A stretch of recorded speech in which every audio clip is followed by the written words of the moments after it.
Hey, actually doing some comic books today.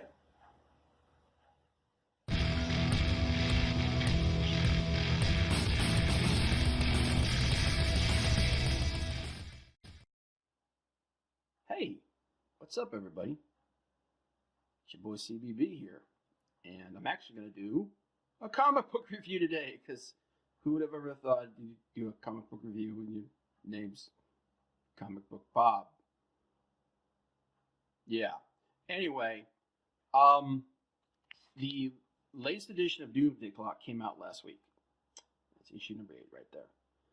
And yes, I realize I'm missing issue number 1 and issue number 3. I think I loaned him out to a friend of mine, and he never brought him back, so I gotta go kneecap his ass. Anyway, I actually had to go back and reread the whole damn series because it's been so long since this thing started coming out. I mean, this is just issue number 8 of 12, and it's been almost a year for just these to come out. So this thing's taken a long freaking time. And I know that that's a big point of contention for a lot of creators at DC because there's a lot of stuff tied up in these books. There's characters that they can't use, there's storylines that they can't do, and it's caused a lot of chaos because this is supposed to be the big tie up to everything that happened since Flashpoint Paradox in New 52. If you guys don't know, for people who don't read comics all the time, or maybe just weren't picked up on this, this whole storyline started all the way back with the Flashpoint Paradox. And if you're a fan of the TV show, they kind of did a version of it on there. But basically, long story short, Barry Allen, the Flash, went back in time, stopped his mom from being killed, which is the catalyst that basically created him, and it just cascaded into all absolute hell. And when he went back to fix it, he wasn't able to completely fix everything. A lot of stuff changed, and that's where DC began their soft reboot of their universe, which was called New 52.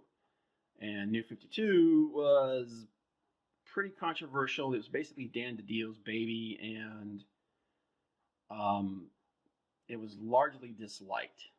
So then a few years after that, they re-retconned everything back closer to what it used to be with Rebirth. And they also included in Rebirth that Barry Allen was actually not responsible for the New 52, that it was actually Dr. Manhattan from the comic book Watchmen. And ever since then, we've been waiting for a culmination of an explanation of what the hell is going on, why Dr. Manhattan would do that, etc., etc. And that's what Doomsday Clock is supposed to be. The problem is, we're up to issue 8, and we still don't know what the hell's going on. I mean, when I say we don't know what's going on, there's multiple story threads. There's how they got from one universe to the other. There's this whole storyline that kind of mirrors what was going on in the Watchmen book, where the world is starting to fear and distrust the metahumans.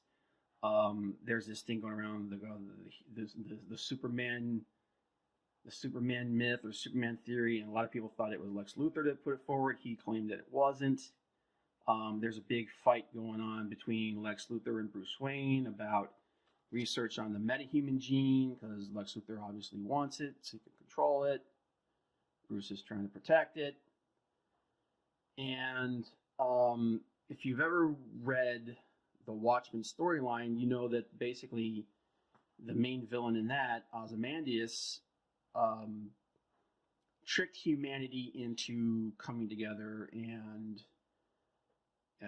basically creating world peace by creating an artificial alien threat.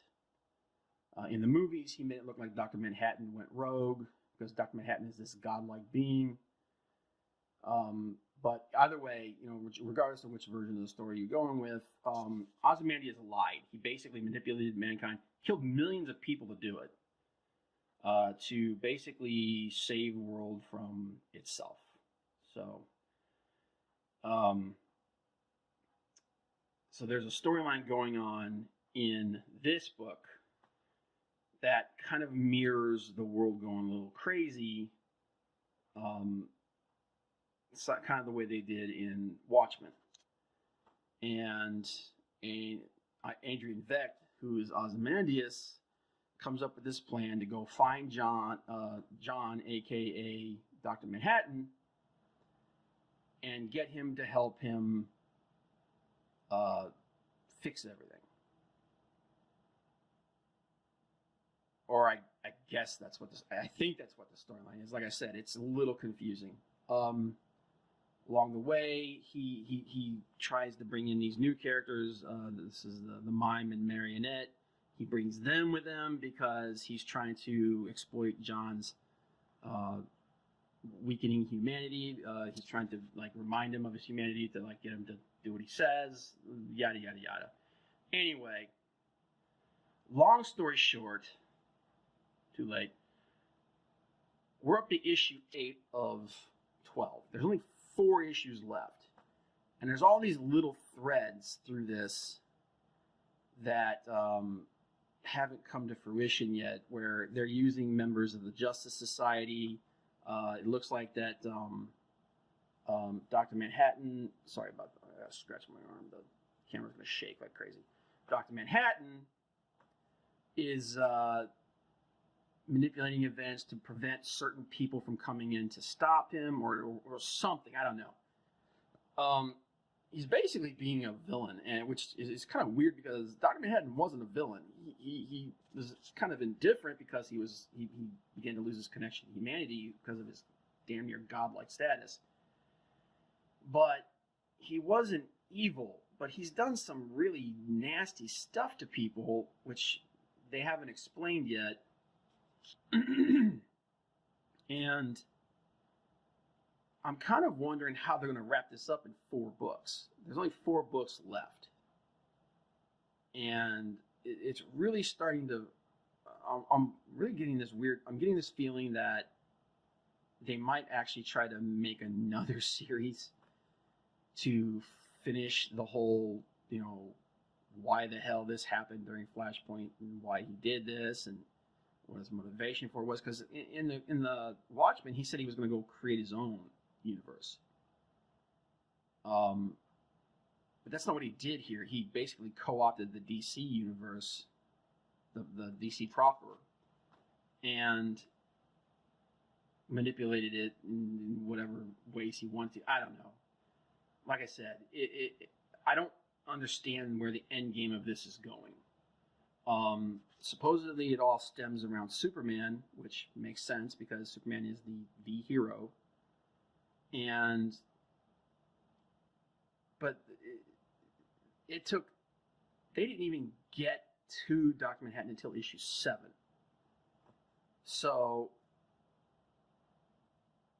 I really don't know where they're going with this. I don't know how they're going to end this in any way that feels satisfying at all. And I could be completely wrong. I mean, Geoff Johns is a great writer. So yeah, it's this series has become really problematic. I mean, it's holding up a lot of other projects. It's taking a really long time to get where it wants to go. It's very exposition heavy. There's a lot of talking in it that doesn't seem to lead anywhere. And I'm sure they're going to try and pull an M. Night Shyamalan at the end of it. And, what a twist. This is how this happens. This is blah, blah, blah. But I don't know that it's going to feel particularly satisfying considering how long it's taken. And just the way that it's building, the series is getting to the point where it's starting to get boring. Now, the positives for the book are, it is Geoff Johns, and Geoff Johns is a great writer. I mean, I know there's a lot of people that don't like him, but the guy's track record is proven. Flash Rebirth and Green Lantern Rebirth were both great books. The art is beautiful. Gary Clark is an amazing artist. Let me just show you a little bit of this here. I mean, we'll just look at this cover. I mean, dude is definitely at the top of his game. I remember when he was an artist on the Hulk, and it was just, let's find a good one here. The way he does facial expressions is really cool. I mean, just really, really cool. And I don't want to spoil too much of the book, but yeah, I'm like, look at this cover. Good God. That Joker cover is freaking amazing. Let me get that glare off of there so you can see it. That's gorgeous, man. God, Gary Frank is so good. But yeah, I mean, the artwork is fantastic. It's top notch. The writing, there's a lot of interesting, as I said, there's a lot of interesting elements, but the story just doesn't seem to be going anywhere. And I don't want to be a hater, but there's no excitement in this book right now. And the few things that are happening don't really make a lot of sense, like people's powers not working the way that they're supposed to, which obviously the answer is Dr. Manhattan. He's altering everything. He's changing the way things work because he's trying to stop people from stopping him or something. I don't know.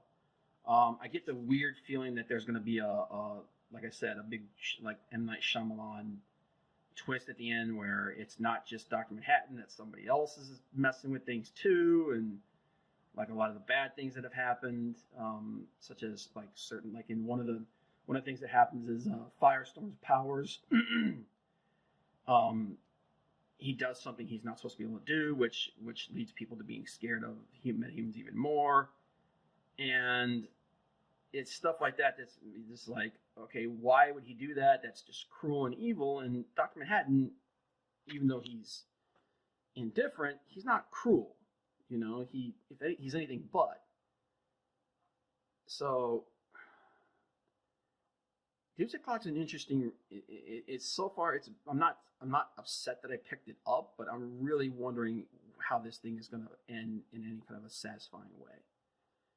But that's my opinion, and yours might be different. So if it is,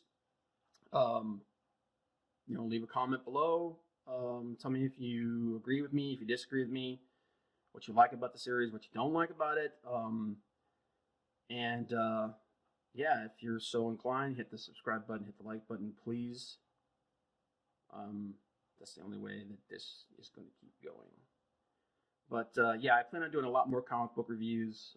This is the first one. Like I said, I wanted to do some of the bigger events that are going right now. And if you have any suggestions on books to read, I can take a look at those and I can give you guys my impression on them. And yeah, so I don't know. Hopefully this ends, satisfyingly and it ends up being another classic. But so far, it just feels kind of stale. But all right. That'll be the end of this one, and I will see you guys in the next video review. Have a good one. Bye-bye.